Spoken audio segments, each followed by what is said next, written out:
हर हर महादेव दोस्तों, स्वागत है आपका हमारे YouTube चैनल भक्ति की शक्ति ज्ञान के साथ में।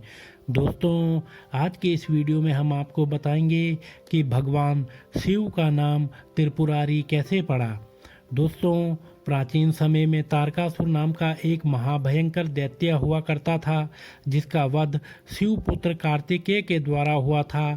उस तारकासुर के 3 पुत्र थे, जिनका नाम तारकाक्ष, विद्युन्माली और कमलाक्ष था। वह तीनों अपने पिता की तरह शिवद्रोही नहीं थे। वह तीनों परम शिव भक्त थे। यद्यपि देवताओं ने कुमार कार्तिकेय का सहारा लेकर उनके पिता का वध करवा दिया था, इसीलिए वह देवताओं से घृणा करते थे। अपने पिता की मृत्यु का बदला लेने के लिए वह तीनों मेरू पर्वत पर चले गए और मेरू पर्वत की एक कंदरा में समस्त भोगों का त्याग करके ब्रह्मा जी की कठिन तपस्या करने लगे। उन तीनों की हजारों वर्षों की तपस्या के बाद ब्रह्मा जी उन पर प्रसन्न हुए और वहां पर प्रकट हुए। ब्रह्मा जी ने प्रसन्न होकर उन तीनों को वरदान मांगने के लिए कहा। ब्रह्मा जी की बात सुनकर वह तीनों असुर बोले, परम पिता ब्रह्मा जी, अगर आप हम पर प्रसन्न हो तो हमें यह वर दें कि हम सभी के लिए अवध्य हो जाएं। हमारे जरा और रोग जैसे शत्रु सदा के लिए नष्ट हो जाएं। सभी देवता हमसे पराजित हो जाएं। उनकी बात सुनकर ब्रह्मा जी ने उनसे कहा, हे महान असुरों, इस सृष्टि में जिसने जन्म लिया उसे मरना तो पड़ता ही है। किसी को अमरता का वरदान देना मेरे सामर्थ्य की बात नहीं है, इसलिए तुम कुछ ऐसा उपाय करके वरदान मांगो जिससे मृत्यु का तुम्हारे निकट आना असंभव हो जाए। ब्रह्मा जी की बात सुनकर तीनों भाई विचार में पड़ गए और बहुत सोच विचार करके ब्रह्मा जी से कहा, परमपिता, हम तीनों के पास ऐसा कोई स्थान नहीं है जहां रहकर हम देवताओं से सुरक्षित रह सकें। आप हमारे लिए ऐसे 3 नगरों का निर्माण करवाएं जहां पर पहुंचना देवताओं के लिए असंभव हो। वह तीनों नगर अदृश्य होकर अंतरिक्ष में घूमते रहें। उन नगरों में सभी प्रकार की सुख सुविधा हो। उसके बाद तारकाक्ष ने स्वर्णमय नगर का, विद्युन्माली ने चांदी का और कमलाक्ष ने वज्र के समान लोहे के नगर का ब्रह्मा जी से वरदान मांगा। वह तीनों शिवजी के परम भक्त थे, इसलिए उन्होंने सोचा कि शिवजी हमारा वध कभी नहीं करेंगे। यह सोचकर उन्होंने अपनी मृत्यु का विकल्प इस प्रकार पसंद किया। उन तारक पुत्रों ने ब्रह्मा जी से कहा, जब चंद्रमा पुष्य नक्षत्र में स्थित हो और जब पुष्करावर्त के काल मेघों की वर्षा हो रही हो, तब तीनों नगर परस्पर एक दिशा में मिलें, अन्यथा न मिलें। ऐसा दुर्लभ संयोग हजारों वर्षों में एक बार होता है। तब भगवान शिव एक दुर्लभ रथ पर चढ़कर एक ही बाण से इन 3 नगरों का नाश करें तो ही हमारा वध हो। ब्रह्मा जी ने उस समय उन दैत्यों से कहा, ऐसा ही होगा। उसके बाद उन्होंने मया दानव, जो असुरों के शिल्पी हैं, उनका आह्वान किया और उन्हें तारकासुर के पुत्रों के लिए 3 प्रकार के भवन निर्माण करने का आदेश दिया। वह तीनों भवन वरदान के अनुसार स्वर्ण, चांदी और लोहे के बने हुए थे। उस नगर में कैलाश शिखर के समान बड़े बड़े भवन थे। उन नगरों में सभी वृक्ष कल्प वृक्ष के समान कामना को पूर्ण करने वाले थे। उन नगरों में उन तीनों भाइयों ने बहुत लंबे समय तक सुखपूर्वक निवास किया।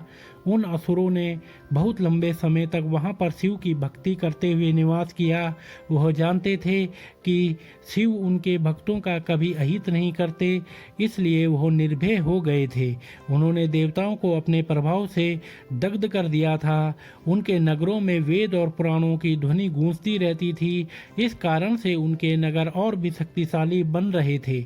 एक तरफ वो शिव भक्ति के कारण बलवान बन रहे थे, तो दूसरी तरफ उन्होंने पृथ्वी पर यज्ञों, हवनों और वेद ध्वनि पर प्रतिबंध रख दिया। अग्निहोत्री ब्राह्मणों की हत्या कर दी, जिससे देवताओं को बल प्राप्त न हो। पुराणों बहुत से असुर बतलाए गए जो बड़े शिव भक्त थे। रावण भी एक महान शिव भक्त था, परंतु जब भगवान का भक्त ही अधर्म का कारण बन जाए तो भगवान को स्वयं अपने भक्तों का उद्धार करना पड़ता है। ऐसे ही तारक पुत्रों के साथ हुआ। सभी देवतागण ब्रह्मा और विष्णु को साथ में लेकर शिवजी की शरण में चले गए और शिवजी से तारकासुर के पुत्रों के विनाश के लिए प्रार्थना की। उस समय शिवजी ने देवताओं से कहा, जब तक वह 3 महान दैत्य मेरे भक्त हैं, मैं उनका अहित नहीं करूँगा। फिर भी वह तीनों मेरी भक्ति से बलवान होकर सृष्टि में अधर्म का फैलाव कर रहे हैं। इसलिए तुम सब मिलकर ऐसा कुछ उपाय करो कि वह तीनों मेरी भक्ति से विमुख हो जाएं। शिवजी की आज्ञा के अनुसार देवताओं का यह कार्य करने के लिए भगवान विष्णु ने एक सुंदर दिव्य स्वरूप धारण किया। वह मुनि वेश में तीनों नगरों में गए और वहां वेदों के विरुद्ध उपदेश किया। उन नगरों के असुरों को अपनी वाणी से शिव भक्ति से दूर कर दिया। उस वेद विरुद्ध उपदेश से प्रभावित होकर उन नगरों की स्त्रियों ने पतिव्रत धर्म छोड़ दिया। जब वह तीनों नगर शिव भक्ति से विमुख हो गए, तब पुनः देवतागण शिवजी के पास आए और उन्हें 3 असुरों का उनके नगर के साथ नष्ट करने के लिए प्रार्थना की। उस समय शिवजी ने देवताओं से कहा, यद्यपि वह 3 असुर मेरी भक्ति से विमुख हुए हैं, परंतु एक समय था वह मेरे परम भक्त हैं, इसलिए मैं उनका विनाश क्यों करूं? उनका विनाश भगवान विष्णु को करना चाहिए, जिन्होंने उन्हें मेरी भक्ति से विमुख किया है। उस समय सभी देवता उदास हो गए। यह देखकर ब्रह्मा जी ने शिवजी से कहा है, प्रभु, आप हम सबके राजा हैं। भगवान विष्णु आपके युवराज हैं और मैं आपका पुरोहित हूँ।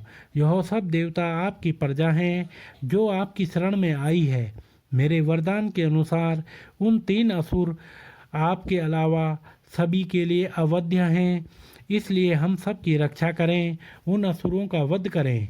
ब्रह्मा जी की बात सुनकर शिवजी ने मुस्कुराते हुए कहा, आप मुझे राजा कह रहे हैं, परंतु मेरे पास कोई ऐसा रथ नहीं है जो राजा के पास होता है, और न ही मेरे पास कोई राजा के योग्य शस्त्र है। मैं उनका विनाश कैसे करूं? उस समय ब्रह्मा जी की आज्ञा से शिवजी से लिए एक दिव्य रथ का निर्माण करवाया गया। वह रथ सोने का बना हुआ था। उसके दाहिने चक्र में सूर्य और बाएं चक्र में चंद्रमा विद्यमान थे।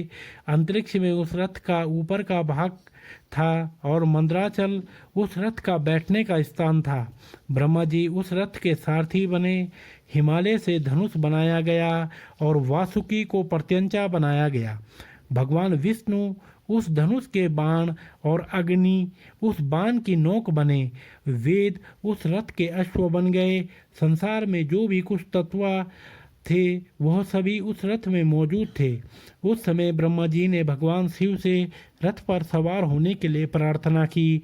शिव के सवार होते ही वह रथ शिव के भार से नीचे झुक गया। वेद रूपी अश्व शिवजी का भार सहन न कर पाए और जमीन पर बैठ गए। सबको लगा कोई भूकंप आ गया है। उस समय नंदी जी वहां पर उपस्थित हुए और उस रथ के नीचे जाकर शिवजी के भार को स्वयं सहन करने लगे। वह भी बड़ी मुश्किल से शिवजी की कृपा से शिवजी का भार सहन कर सके। उस समय भगवान शिव की आज्ञा से सभी देवगण पशुभाव में स्थित हो गए। भगवान शिव उनके अधिपति हुए, इसलिए उन्हें पशुपति भी कहा जाता है। उसके बाद ब्रह्मा ने उस रथ को हाँकना शुरू किया, परंतु वह रथ आगे नहीं बढ़ा। तब शिव की आज्ञा से सभी देवताओं ने विघ्न को दूर करने वाले गणनायक गणपति से प्रार्थना की और वह रथ आगे बढ़ने लगा। उसके बाद जब भगवान शिव ने अपना रौद्र स्वरूप धारण किया, उस समय संयोगवश वह तीनों नगर एक ही रेखा में बने हुए थे। शिव ने वह हिमालय स्वरूप धनुष पर विष्णु स्वरूप बाण का संधान किया। बाण के संधान करते ही शिवजी के क्रोध से प्रभावित होकर वह तीनों नगर जलने लगे। शिवजी के उस महान धनुष के द्वारा एक ही बाण में तारकासुर के तीनों पुत्रों का संहार हो गया। शिवजी की कृपा से उन तीनों असुरों को मोक्ष की प्राप्ति हुई। देवताओं का कार्य भी सिद्ध हुआ। उन 3 नगर में जो लोग शिव की भक्ति से विमुख नहीं हुए थे, उनकी शिवजी ने रक्षा की। इस तरह भगवान शिव ने तारकासुर के तीनों पुत्रों का अंत किया और त्रिपुरारी कहलाए। तो दोस्तों, अगर आपको यह वीडियो पसंद आई हो तो आप हमारे चैनल को लाइक, कमेंट, शेयर, सब्सक्राइब अवश्य करें और बेल आइकन दबाना ना भूलें, जिससे हमारी आने वाली सभी वीडियो की नोटिफिकेशंस आप तक समय से पहुंचती रहेंगी। तो आप सभी मित्रों का बहुत बहुत धन्यवाद।